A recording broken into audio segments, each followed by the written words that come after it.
Billy Blue, my knight in shining brindle. Hello and welcome to another episode of A Poet Reads to Write. Today I would like to take part in a wonderful BookTube tag that's going around now. I'm fairly late to the party, but hopefully I can bring something new to it. The tag is called the End of Year BookTube Tag. And this is a tag that was created by Ariel Bissett, who I have now subscribed to, and my goodness, her channel is in the hundreds of thousands of subscribers and views. She does a lot of renovation of old property. So, wow, I'll see how I go following her journey. And I was tagged for this by the wonderful and generous Stuart Griffin at Stuart Griffin 1001. So Stuart, thanks for the tag, and I hope I do justice to it. I really love watching your video on this, Stuart, so I'll see what I can do to riff off and bounce off what you did earlier. The first prompt: are there any books that I have started this year but haven't finished? I don't usually start books and not finish them, or not over the last 5 years. I had a really big breakdown in late 2014, which resulted in the end of my normal career as an outdoor educator running big sport and camping programs for teenagers. So since I've moved home and I'm working full-time as a reader and writer, as you can imagine, I have a lot of time for my reading. It's all I do with my time. So I don't usually now start a book and not finish it. But I guess there are a couple. People like Emily from the Linguist Library have really been inspiring me lately to get involved with Clarice Lispector. And Clarice Lispector is really like Dante at the moment. They're really doing the rounds of BookTube. And Lispector and Dante seem to be sort of two of the big buzzwords at the moment on BookTube. I've watched a lot of videos on both of them now. And Emily has in fact done videos on both as well. Dante, the great Divine Comedy, and also, of course, Lispector. And it is Emily from the Linguist Library that in particular has inspired me to take up Lispector. And I'm so excited about discovering another major modernist Jewish voice. I'm really excited to be getting into this. And when, a couple of months ago, when I bought all these books, I started reading the Benjamin Moser biography of Lispector, and for some reason I did put this down. I think I got caught up in other projects and I haven't found my way back to it yet. I am committed from between Christmas and New Year to having a whole little week focused on Lispector. So I will return to the Moser biography then and finish reading it, but I'm going to start from the beginning because I've lost my train of thought. So I will get back to the Benjamin Moser biography of Lispector, and then I will read these novels and collections of short stories that I have. So there are my plans between Christmas and New Year, a focused week on Clarice Lispector. Another thing that I have recently started reading, I guess, and haven't finished yet, one of my sources of income at the moment is I work with Recent Work Press, a small poetry press from Canberra, founded by Shane Strange. He does the most marvellous covers in Australian poetry, and he's one of the major players now within Australian poetry. He does publish poets from around the world as well, but I guess the focus is Australian work, new Australian work. And I have a job with Recent Work Press. I'm one of their readers that are reading all the manuscripts that come in throughout the year and help create a shortlist. So, you know, we get several hundred manuscripts that come in during the course of a year, and I'm one of those readers who helps reads through all of those manuscripts and narrows it down to a shortlist that we can then focus on to decide which manuscripts we will actually take on board. And I think Shane does ultimately around 20 new books per year. So eventually that shortlist has to get down to about between 20 and 30. That's what Shane publishes per year. And then I am employed as an editor with Recent Work Press as well. So once we've got that list of 20 or 30 books, I will be assigned several of those to work on as an editor to help bring them, the manuscript, to that publication stage. And right now I'm working on a new and selected collection of poems by a mid-career poet who's just a little bit older than me, called Brendan Ryan. And I'm really excited about this. Brendan Ryan is a major contributor to what we call in Australia that tradition of hard pastoral. So it's the pastoral tradition celebrating in praise of, if you like, that bucolic or that pastoral farming world. Brendan Ryan himself grew up on dairy farms in Victoria, so most of his work is really focused on what it was like as a young boy growing up on a Victorian dairy farm, and then where he's moved to now as an adult. And hard pastoral, of course, is that in celebration of the pastoral, the farming tradition, but now really informed by the ethics, by the philosophies of things like eco-poetics and post-colonialism in particular, and notions around animal welfare and how should we do things better. So he doesn't actually write what we would call pastoral, a simple, naive, idealistic poetry in praise of the farming world. His is a poetry of hard pastoral that's really informed by these big political concerns and orientations. And he's a voice that I've always loved. So I couldn't believe it when Shane from Canberra asked me to get on board and maybe help out with editing this new and selected poems by Brendan Ryan. I'm at the moment at about the halfway point, working my way through the manuscript with Brendan and working out what maybe could be improved and the placement of poems within the manuscript, and just giving him my thoughts. And then of course it will be up to him to decide what to do with those thoughts. But that's a book that I am really excited about finishing my reading with. Of course I've already read the whole manuscript now, and now I'm just working through it in a really thorough, programmatic, detailed way with Brendan on editing to bring the manuscript through to publication. And we're hoping that the book will come out around Easter next year. And so I can't wait to get the hard copy of that book, because I guess I don't consider a book read until I've got the hard copy in my hand and I've turned the pages from start to finish. So even though I've actually read this manuscript now a few times, I don't actually, in my head, I don't consider it finished yet because I haven't seen the manuscript. I haven't turned the pages. So that's a book that I'm really looking forward to finishing. There you go, Brendan Ryan, the new and selected poems by Recent Work Press. Hard Pastoral. It's a book I am very excited about finishing when I get it in my hands and I can turn those pages. Oh, I'm so lame. There you go, sorry. All right, season-specific books. No, I don't read any books deliberately anyway, chosen because they're season specific, either the comings of winter and summer and seasons like Christmas. I don't read stuff along those lines at all, not in a deliberate way. Of course, in Australia at the moment, as I am filming this, we are in the middle of a terrible heat wave, which is not usual for this early in summer. We're only within the first couple of weeks of the Australian summer, and at the moment today, as I film this video, pretty much the whole continent is above 40 degrees, and we've had a series of days leading up to it where the heaters has kept building and building, and every day has been above 30, and today across almost the whole continent, Australia is above 40 degrees. It is very unpleasant, very hot.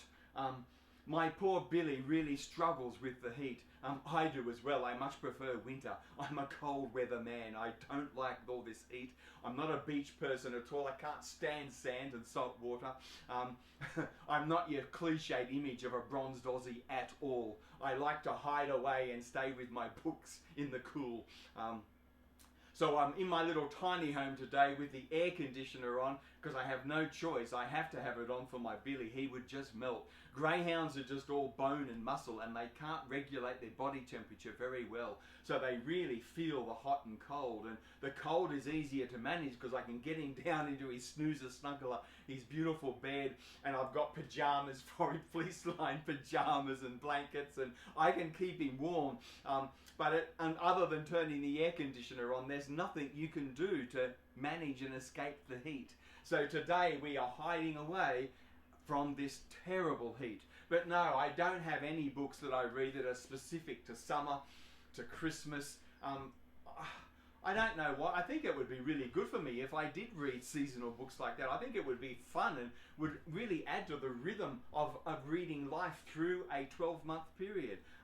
It's something I would maybe like to start doing, but it's not something I've ever done so far. My reading is very mood driven. It's just what I feel like and what I'm doing for Shane with Recent Work Press, or what books I'm trying to write reviews of. I just sort of go from book to book, and usually it's just what's taking my fancy, what is delighting me. Oh, another book I have found that I am very keen to get to is this one. I was back with Mum and Dad for another plasma donation just last week, and I was walking, and there's in the lower Blue Mountains where my mum and dad live, I walk past this art centre every day when I'm out walking with my Billy. And they have a wild street book library out the front of the art centre. And I just opened the cupboard up the other day and I was looking through the books inside and I found this. It's not something I've ever heard of before, but it really took my fancy. You can see it's a significant tome. It's actually a collection of 3 novels, so it's a triptych. And it's by an English writer called Robertson Davies. And it's called the Cornish Trilogy. And that's what really caught my attention. I'm a sucker for anything from Cornwall.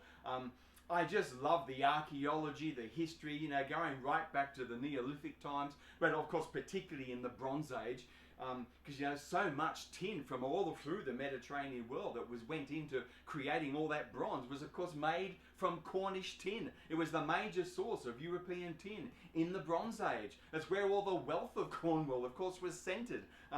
It's amazing to think that in the Trojan War, whether it was mythic or historical, but in that Trojan War, all of the bronze weapons from both sides was largely made from Cornish tin. So I love anything to do with Cornwall. And listen to this. Woven around the pursuits of the energetic spirits and erudite scholars of the University of St. John and the Holy Ghost, this dazzling trilogy of novels lures the reader into the world of mysticism, historical allusion, and Gothic fantasy. Fusing themes of religion, love, art, and music in a glorious celebration of humanism. Oh boy, you can see why I took this novel. I had to have it. I can't wait to read this book. I haven't started it yet. Whether I get to it this year, it may be something in my reading plans for early next year. But yes, this Gothic fantasy series of 3 novels by Robertson Davies. I'm very excited about it. I think I'm going to love it.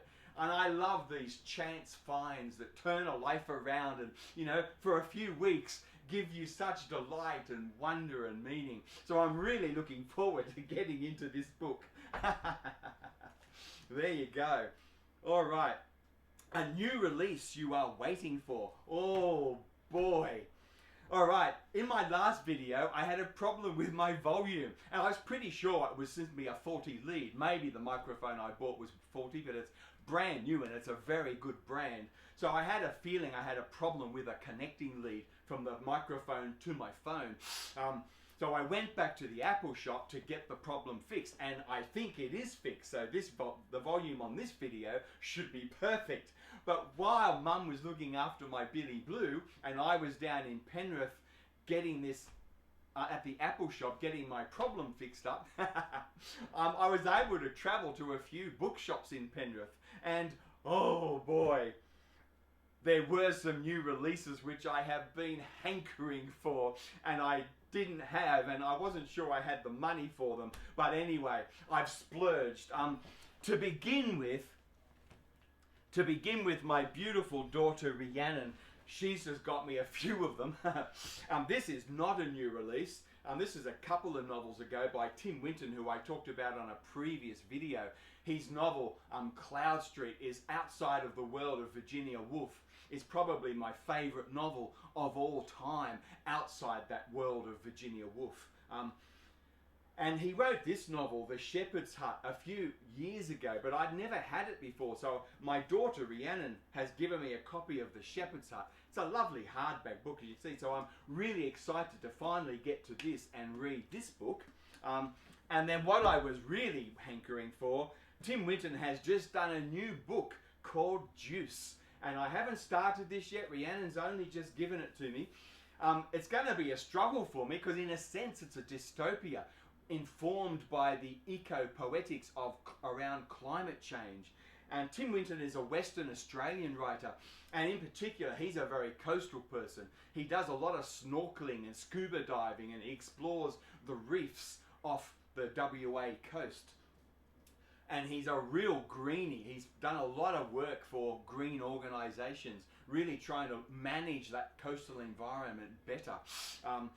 So he's written this book, and this book is very much a climate-induced or climate change apocalyptic type thing set in the future. So I'll have to see how I go. As I've said in previous videos, I don't read science fiction. I don't read apocalyptic type stuff. It's just, dystopian fiction is not a genre I've ever been able to bring to. After my poor mum and dad took me every year to those Left Behind genre films. Oh, I just can't do dystopia at all. But this is Tim Winton. It's not science fiction. It's not fantasy. He writes realist type stuff. So even though it is a type of dystopic or apocalyptic type literature, I'm sure this will be quite different, and I can't wait to give it a go. So this is something I am very excited to get to. Tim Winton's brand new novel, Juice. Oh, I love Tim Winton. While we're talking about Rhiannon, Rhiannon's also just given me this verse novel, The Long Take, by Robertson. And I've heard good things about this. It's an English or Irish verse novel, and I'm really excited to get to this. I haven't started it yet. I haven't even really looked at the blurb much or done anything. She's literally just given me these books yesterday. So I will get to this fairly soon. I'm really excited about reading it. I love verse novels, so I'm really looking forward to this. But at the moment, I'm sort of reading I'm fully engaged with the Brendan Ryan manuscript, helping him edit that and bring it forward. I'm on a bit of a mission. I really need to get the manuscript fully amended back to him before Christmas, so that then he has just January and February to work on it, and then we're hoping to bring it out as a book in Easter next year. So I'm going to have to finish the Brendan Ryan work before I read any of these books, but they're what I'm reading after I'm finished with Brendan's work. And as we're talking about new releases, another book that I was very, very excited about, an Australian writer from Victoria who I've always just loved, is Helen Garner. Helen Garner does a lot of work. She writes fiction, short stories, novels, novellas, and she also writes a lot of non-fiction. And as she's got older, she's written more and more non-fiction, actually. And one of the books she's just written, which is brand new, hot off the shelf, and I've been hankering for a long time, is this one called The Season by Helen Garner. It's a celebration of her grandson and of the love that a grandmother has for her grandson. And you can see here the group of young men playing Australian football. And the thing that makes this book even more special for me is that Helen Garner, like me, is a mad supporter of that little western suburbs working class club in Melbourne called the Western Bulldogs. She's mad for the Doggies, which is my team in Australian football. The red, white and the blue. So this is a wonderful book that Helen Garner has just written, celebrating a grandmother's love for a grandson. And apparently she goes throughout a whole season in his under 16 team. She goes to all the training sessions, she goes to all the games, cheering on her grandson and his team. And the book is that journey through a season, going to training, watching all the games as her grandson plays Australian football in this under 16 competition in Melbourne, down in Victoria. And I can't wait to get to this. Helen Garner is a marvellous feminist writer. She's done a lot of brilliant books. She was catapulted into fame many years ago by a novel called Monkey Grip, which is a novel, a heartbreaking novel, that really deals with the legacies of drug abuse with young people in that inner Melbourne situation. And she written another novel that I really love called Cosmolino, which has really got its ear attuned to spirituality and even to the ideas about ghosts and, or not ghosts, sorry, angels, and that visitation of angels to our workaday life in a helping, custodial, caring sort of way.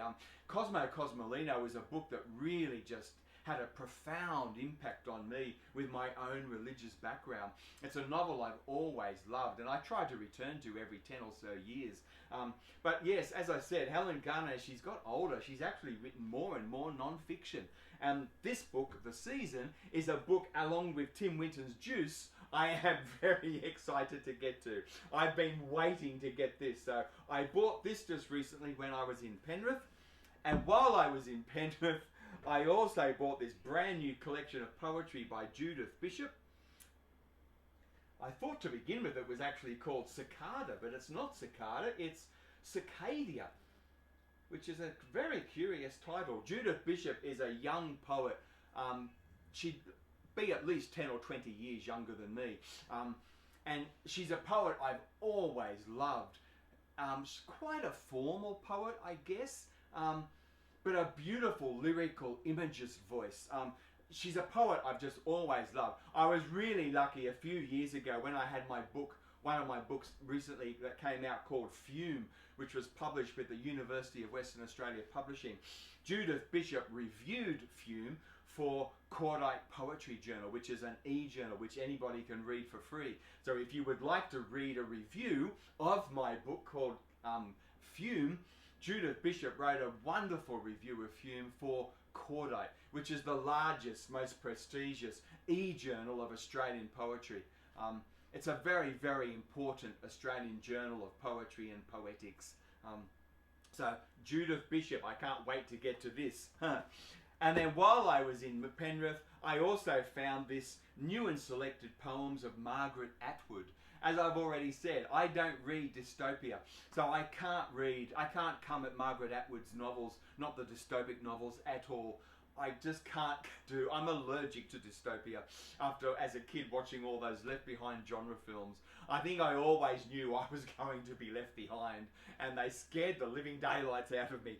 Every film ended the same way. If you didn't get caught up in the rapture, you were sent, you either got a choice. You got the tattooed 666, which marked you for eternity with Satan, or of course you went to a literal chopping block to get the head removed. Oh my good, I don't know why these films always ended with the chopping block, but oh my goodness, it was a devastating, frightening impact for a little boy growing up, who always thought that he might be left behind. I always asked the wrong questions, said the wrong things. Oh boy. Anyway, I can't read the dystopic novels, but I am really looking forward to getting into Margaret Atwood's poetry. I've read a little bit of her poetry in the past, never a lot, but I've read a bit, quite liked it, so I'm pretty sure I'm going to really enjoy this. I'm very excited. As you can see, it's a beautiful hardback book with a beautiful cover, so I'm really looking forward to reading this, for, you know, from a poetic sort of sense, this is in a sense a blockbuster, isn't it? Beautiful big hardback book like this with a beautiful cover. I'm very excited about reading this. Margaret Atwood, the new and selected poems. 3 books you want to finish. Okay, well, as always, I do everything out of order. I've probably already done that, haven't I? The Margaret Atwood, the Tim Winton, I've got the Helen Garner, and of course all the Lispectors are all books that I want to finish reading. If not by December 31, certainly by early January. But some other books that I am very keen. When my marriage ended 5 years ago, or about 5 years ago anyway, when my marriage ended, I have done a lot of retail therapy. I was in so much shock to begin with. I just took too long to get help for my mental health. It was my fault. I took too long. My partner begged me 30 years ago to go and get help for my bereavement and PTSD, my anxiety and my depression. And I just buried my head in the sand, buried everything in overwork, and of course made everything even worse in the long run. So my partner needed a fresh start. She could see that I was getting better. I was so much stronger after I adopted Billy into my life. He just changed me. Within 2 weeks I was a different man. So I think my partner really needed a fresh start, which I understand. It was my fault. I took too long to get help. But within the shock of having my marriage end and have to start, you know, relaunch from failure, I have done a lot of retail therapy. And as you already know, if you've watched any of my videos, most of my heavy-handed retail therapy has been with the Folio Society of London. And so 3 other books I bought from them. You can see this magnificent thing here. Look at this slipcase. This is the works of H.P. Lovecraft. Look at this book. It actually, I don't know whether you can see that, you probably can't, but with a light on it, it actually shimmers between green and purple. It's a majestic thing, this book by the Folio Society. H.P. Lovecraft. I'm as nervous as hell about reading Lovecraft. I know he's very famous or infamous for his blatant racism, so I don't know how I'm going to go with Lovecraft, but it's part of my journey into the world of Gothic, and I want to give it a go. I will see. You can see the beautiful gold around the ends here to keep the dust off the pages. It's all illustrated, opens beautifully in the hand, like everything from Folio. It's just the reading experience is such a treat. So my retail therapy, getting over the shock of the end of my marriage, H.P. Lovecraft. Then I've also got my first ever Stephen King novel. It's also an illustrated, beautiful treasure from the Folio Society. You can see that incredible cover. This will be my first ever, my debut into the world of Stephen King. So then, you know, I'll be reading this sometime early next year, and I will do a video on it, of course, along with the Lovecraft. This is a book I am very excited about. And then also here in my journey with Gothic, look at that unbelievable slipcase. Oh boy. And I've got Frankenstein. And look at this book. What an absolute treasure. From memory, I got this book cheap. They had a markdown sale. This is a deluxe limited edition. So it's signed. It's signed by the illustrator. You can see here on the page here, I've got copy 367, and it's signed by the illustrator. I think her name is Angela Barrett.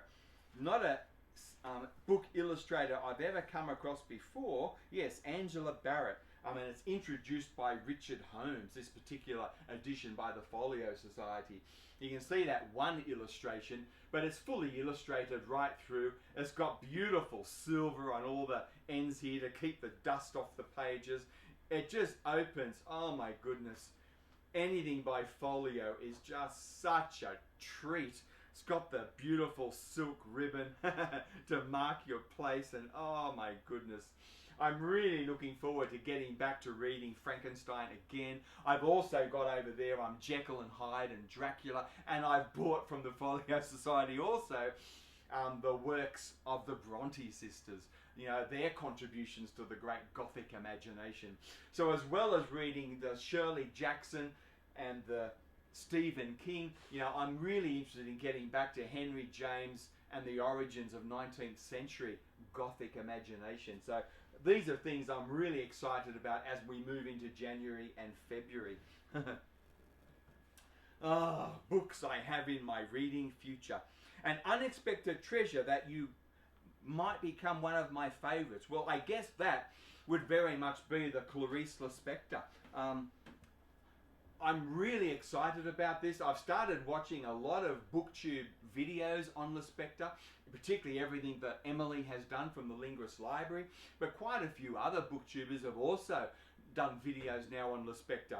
As I said, you know, Lispector and Dante seem to be doing the rounds of BookTube at the moment. They're very, very popular. So I'm really looking forward to getting into the Lispector, and I have a feeling, I really hope, that she will become a writer that I treasure as much as my love affair with Virginia Woolf. I really love modernism, 20th century modernism, whether it's painting, sculpture or writing. And in particular, I really am attracted to stream of consciousness and that creative, literary engagement with consciousness and what is consciousness and trying to capture it in a literary sense. I'm really attracted to stream of consciousness. So I can't wait to discover what Clarice Lispector has done with stream of consciousness, to read her alongside my Virginia Woolf and to see where this takes me. I love literary modernism, artistic modernism. You know, I just love that whole aesthetic, really attracted to stream of consciousness. And of course, being a Jewish man, I really am attracted to Jewish writers, particularly if they're not Zionist. So I'm really interested in the Lispector, you know, and reading her also alongside the Franz Kafka and, you know, things like that. So I'm very hopeful that this will become as treasured in my literary journey as Virginia Woolf. We shall see. All right, next question. Plans for next year. Well, I've talked about those, haven't I? You know, the Robertson, Davies, all my Gothic. I'm going to continue my great journey into the Gothic and horror, you know, with Stephen King, the Lovecraft. I've got, you know, I'm going to reacquaint myself with all the Bronte sisters, Frankenstein, Dracula, Jekyll and Hyde. Reread, I'll probably go back again to The Turn of the Screw, which is, oh my goodness, is there a better title in the pages of English language fiction? The Turn of the Screw. Wow. And I will also, of course, reread again all my Shirley Jackson. I can't wait to reread again The Haunting of Hill House and We Have Always Lived in the Castle. Such marvellous mood writing. Shirley Jackson has just knocked my socks off. I've really enjoyed reading Shirley Jackson. So I can't wait to reread those novels and spend more time with her as well. So they're all things I've got in mind for the start of next year. I am writing my own autobiographical verse novel to be called Hounded. So I've just finished my 6th chapter or movement, and I'm about to begin the last chapter or movement of Hounded. So I'm hoping by Easter I have Hounded finished, and then I'll be looking for a publisher. Probably I'll go back to Recent Work Press in Canberra because I just love what Shane does. So we'll see what happens, but I'll have, hopefully by Easter, I will have Hounded finished. So I'm spending a lot of time writing and reading and editing and, you know, working on that autobiographical verse novel, which I am very excited about. So we'll see how that goes.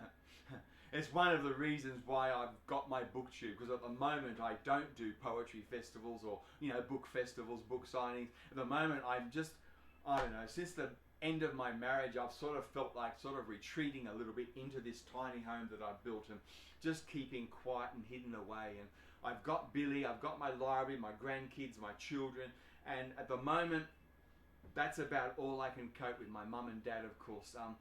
I'm just keeping things nice and quiet and simple. I guess I feel like such a homeland failure with the end of my marriage. We were married for 35 years and it was not an easy thing for me to take.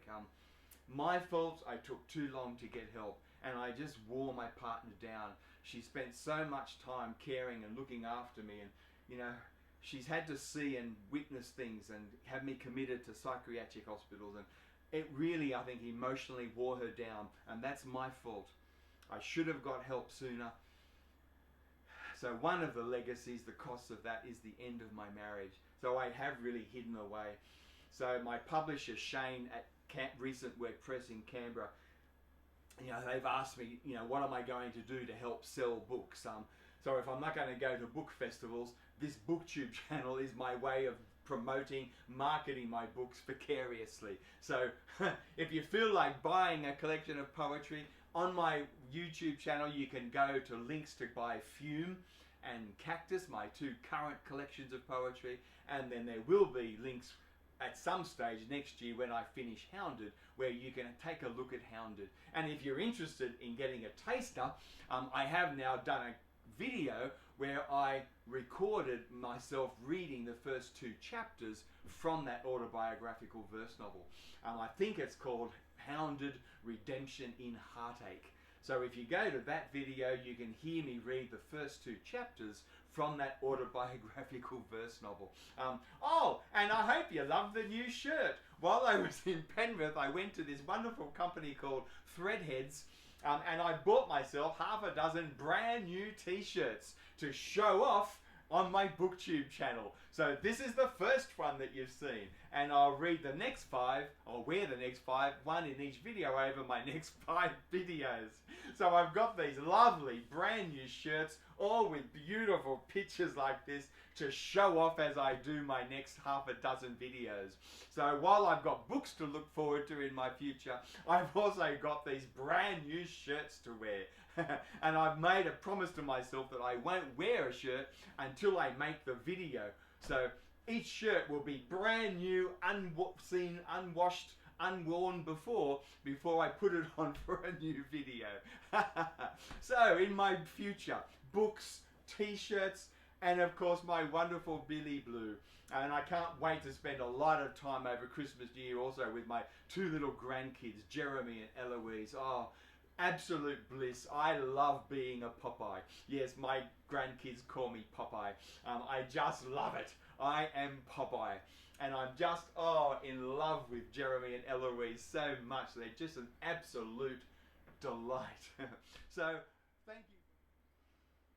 And the final prompt for this wonderful video, the end of year BookTube tag, the final prompt, of course, is to tag some other people. I'm fairly late to this tag, so I've seen a lot of my booktubers do this tag already, so it's not going to be easy to find booktubers who I follow along with who actually haven't already done this tag, but I think these are people who haven't, and these are all channels that I love watching. Some of them are a new discovery, some I've been watching for a long time, so we'll see how we go. So the first person I would like to tag for this is Jenny Jables. Jenny does the most amazing channel, integrating her fine arts, her painting practice, with her love of books. Jenny is a survivor of cancer and trauma, and she uses her painting and her book reading as a way of recovery. And it's a wonderful channel. So if you want a really lovely channel that really fuses together the fine arts, the painting with the book reading, Jenny Jables is a terrific channel. And you know, there are very few channels, are there, who bring together BookTube with the painting, with the fine arts. So Jenny's a wonderful channel. I would highly recommend it. Another one, of course, is Emily from the Linguist Library. I've already talked about Emily on this video when I was doing Clarice Lispector. It's Emily that's really inspired me to get into the Clarice Lispector, and that's how I'm going. That's how I plan still to finish out this year. My love affair, hopefully, with Clarice Lispector to rival my love affair with Virginia Woolf. We will see how we go. So there's Emily at the Linguist's Library. No one does that wonderful, in-depth review of a particular writer the way Emily does. And then there's Ollie from Ollie's Home Comforts over there in the UK.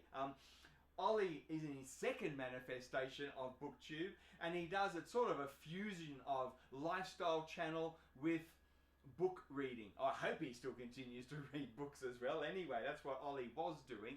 Ollie has a wonderful channel where he takes you shopping with him, Christmas shopping, and he often sings in his channel. So he does all sorts of things. Ollie has a wonderful, kind, generous spirit. I love his videos. They're always an absolute delight. I can't go shopping anymore because I can't go anywhere where I can't take my Billy Blue. So I've done a lot of vicarious Christmas shopping this year with Ollie as we go in search of the very best drink or shortbread or all sorts of wonderful things. So Ollie at Ollie's Home Comforts, and what a terrific channel handle. And then finally there's Julie at Bookish Travels.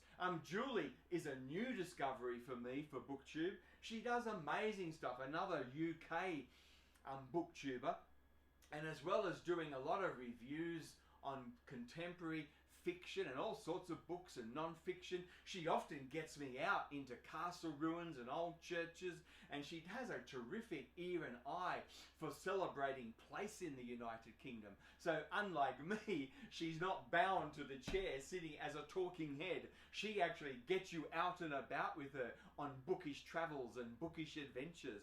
And Julie has just come up with this idea that she's calling Club 500. And she's calling people, fellow booktubers who have under 500 subscribers, to join with her and to look after one another, encourage each other, and to help grow their channels. So if you are a booktuber watching this video with, around the 500 to under 500 subscribers, you might like to go to Julie's channel at Bookish Travels and join Club 500 for yourself. She has a couple of terrific recent videos where she explains her vision and her mission statement for Club 500, how to join, what her vision is for the club. So everything is there. If you go to Julie at Bookish Travels, you can see what she has in mind for this and join in the fun, and hopefully have all of these new BookTube channels grow. It's a fantastic vision, isn't it? So Julie at Bookish Travels, wow. So I would like to invite those 4 people, Jenny Jables, Emily at the Linguist Library, Ollie at Ollie's Home Comforts, and Julie at Bookish Travels, to take part in this wonderful tag, the End of Year Book Tag. Thank you, and bye for now.